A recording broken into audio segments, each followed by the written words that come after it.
जय हिंद मित्रों। आज मैं आप लोगों को एनआरसी के बारे में कुछ बताना चाहता हूँ। एनआरसी का मतलब होता है नेशनल रजिस्टर ऑफ सिटीजन, यानी राष्ट्रीय नागरिक रजिस्टर। ये जो एनआरसी है यह भारतीय नागरिकों का एक रजिस्टर है जिसमें उनके नाम, उनके पते और वंशावली लिखित रूप से रखे जाएंगे और उन्हें एक रजिस्ट्रेशन नंबर प्रदान कर दिया जाएगा।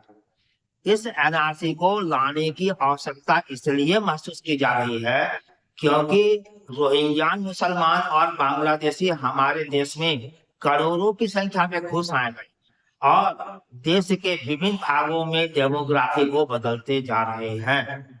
खास करके यह समस्या दो राज्यों में खूब ज्यादा है, एक असम में और एक पश्चिम बंगाल में। इसलिए सबसे पहले एनआरसी असम में लागू की गई है।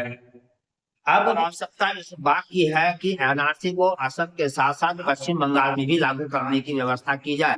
केवल पश्चिम बंगाल में भी नहीं, मेरा मानिए तो पूरे देश में लागू करने की आवश्यकता है। ये बांग्लादेशी और रोहिंग्या केवल पश्चिम बंगाल और आसाम में ही नहीं घुसे हुए हैं, बल्कि भारत के विभिन्न भागों में भी फैल करके बस गए हैं।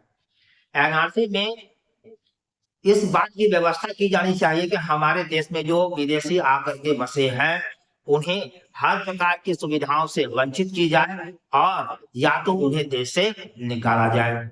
लेकिन यह समस्या पश्चिम बंगाल में ममता सरकार के चलते और ज्यादा बढ़ रही है। ममता सरकार इन बांग्लादेशियों को, इन रोहिंग्यानों को न केवल वोटर आईडी प्रदान की है बल्कि इनके लिए आधार की भी व्यवस्था करके रखी है। इसलिए यह समस्या का और ज्यादा विषय बन गया है।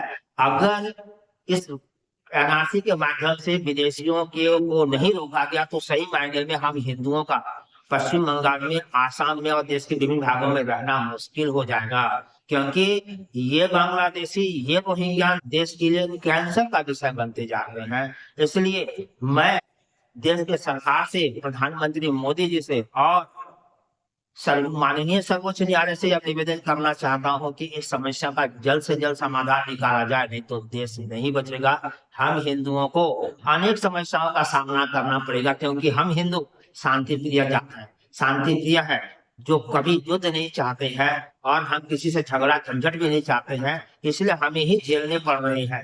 इसलिए सरकार से निवेदन है कि इस समस्या का अस्थायी समाधान निकाला जाए। जय हिंद, वंदे मातरम।